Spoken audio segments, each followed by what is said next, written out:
Mon Seigneur et mon Dieu, je crois de tout mon cœur que tu es ici, que tu me vois, que tu m'entends. Je t'adore à genoux devant toi. Je te demande le pardon de mes péchés et ton aide pour faire de mon mieux ces moments de prière. Marie, ma Mère Immaculée, Saint Joseph est mon ange gardien. Intercédez pour moi. On y travaille depuis des années. Des milliers d'ingénieurs, plusieurs dizaines de pays et des sommes incroyables d'argent. C'est les projets ITER, une centrale en France qui devrait réussir à rendre possible dans quelques années la fusion nucléaire. Il y a beaucoup de défis pour ce faire et c'est pour ça qu'il y a tellement de monde, que ça prend tellement de temps et d'argent. Alors, j'en reste seulement à deux des défis. L'un des défis, c'est toute l'énergie électrique qu'on a besoin de concentrer pour réussir à avoir la température nécessaire, qui est d'environ 150 millions de degrés. Donc 10 fois la température du Soleil et des étoiles. Ça, c'est un défi. Et l'autre, c'est d'isoler le matériel.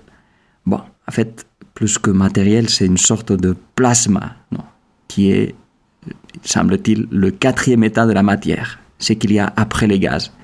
Et donc, le plasma qui atteint cette température, il faut l'isoler de sorte qu'il ne fasse fondre la machine, l'appareil. Et ça, comme il n'y a pas de matériel, pas de métal sur Terre qui résiste une telle température, ils les font avec des monstres aimants, de sorte qu'on fait comme flotter ces plasmas hyper chauds pour que ça ne touche rien. Donc voilà, c'est un monstre défi et on verra s'ils réussissent à le relever, n'est-ce pas? Mais pourquoi je te parle de ça?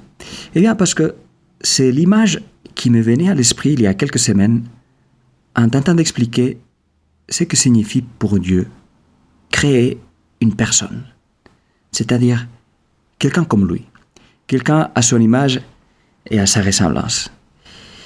Et l'image m'est revenue en lisant la lecture de l'Ancien Testament de la messe d'aujourd'hui, où on parle bien des étoiles et des planètes.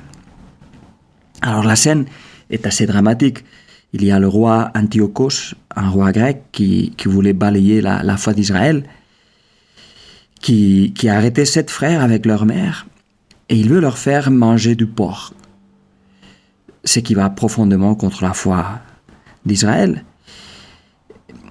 Et le choix, c'est soit tu manges du porc contre ta conscience, soit tu meurs. Et la maman encourage ses enfants à tenir bon. Elle leur dit: je suis incapable de dire comment vous vous êtes formés dans mes entrailles. Ce n'est pas moi qui vous ai donné l'esprit et la vie, qui ai organisé les éléments dont chacun de vous est composé. C'est le Créateur du monde qui façonne l'enfant à l'origine, qui préside à l'origine de toutes choses. Et c'est lui qui, dans sa miséricorde, vous rendra l'esprit et la vie, parce que pour l'amour de ses lois, vous méprisez maintenant votre propre existence. Là, en fait, c'est l'une des confessions de foi dans la résurrection les plus claires qu'on trouve dans l'Ancien Testament.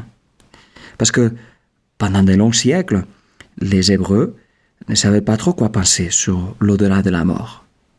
Mais voici que cette maman, avec cette foi forte, elle croit, sans cligner les yeux, elle croit à la résurrection. C'est une prophétesse, c'est une femme qui parle de la part de Dieu. Mais alors, qu'est-ce que tout ça aurait à voir avec la fusion nucléaire?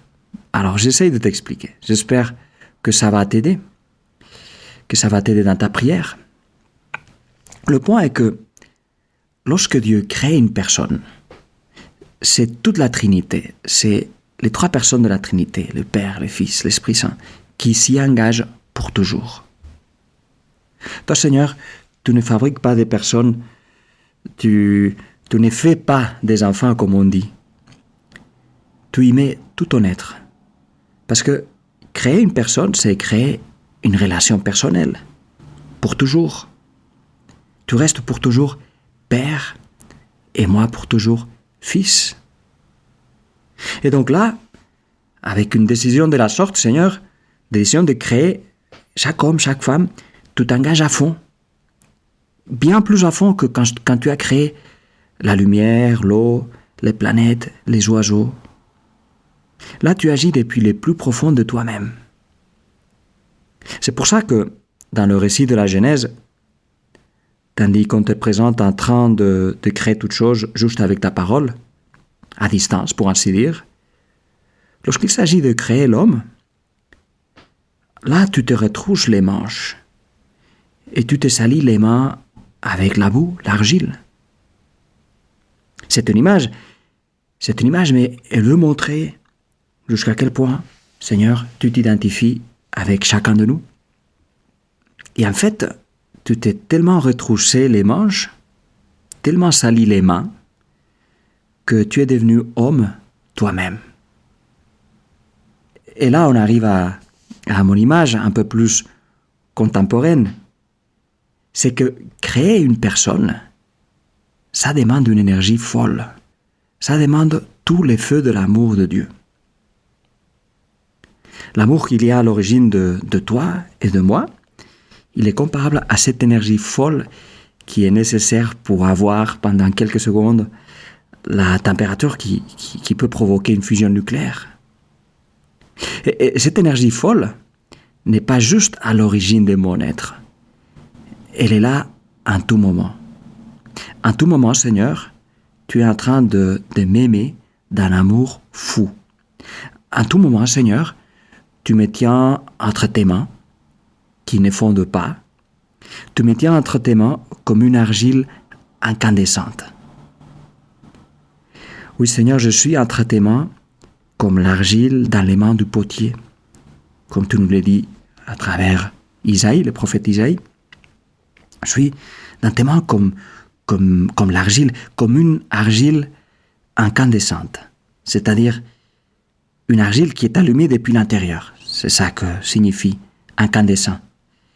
Allumé, enflammé par un amour qui ne s'éteint pas, comme le buisson ardent de Moïse, n'est-ce pas, dans le désert, ne s'éteignait pas. Je t'ai aimé, tu nous dis aussi à travers Jérémie, aujourd'hui c'est la défilée des prophètes et des prophétesses, je t'ai aimé d'un amour éternel.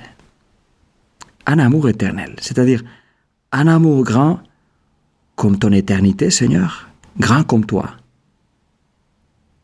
Et mon amour par rapport au tien. Mon amour, par comparaison à cette température folle, est comme la petite chaleur et la petite lumière que donne une bougie. Et ce que je comprends de ton amour, pareil, comme une bougie. Je perçois un 0,00001 de ce que tu me donnes.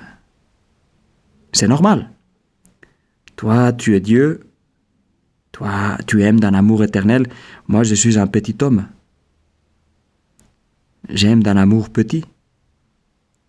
Et il ne s'agit pas pour moi d'essayer d'être à la hauteur. Je n'y serai jamais, d'ailleurs. Ce dont il s'agit, c'est de me laisser aimer par toi, de ne pas m'échapper de tes mains. Et alors, ces 0,00001 pourra grandir. Il y a de la marge pour la croissance, n'est-ce pas? Jésus, j'aimerais me rendre de plus en plus compte de cet amour dont tu m'aimes. Saint José Maria disait « Savoir que tu m'aimes tant, mon Dieu, et je n'en suis pas devenu fou. » C'est ça, c'est se rendre compte de comment Dieu nous aime. C'est ça l'énergie secrète des saints. C'est ça qui a porté cette maman et ces 7 frères à donner leur vie pour lui. C'est ça qui a porté aussi Sainte Cécile, la sainte d'aujourd'hui, à donner sa vie. Et c'est ça qui peut nous porter, toi et moi, à donner aussi notre vie, jour après jour, pour lui. Avec l'argile dont nous sommes faits. Argile, mais argile incandescente. Argile touchée par l'amour de Dieu. Je te remercie, mon Dieu, des bonnes résolutions, des beaux désirs et des lumières que tu as semés dans mon cœur pendant ces moments de prière. je te demande de m'aider à les faire fructifier. Marie, ma mère immaculée, Saint Joseph et mon ange gardien, accompagnez-moi toujours en chemin.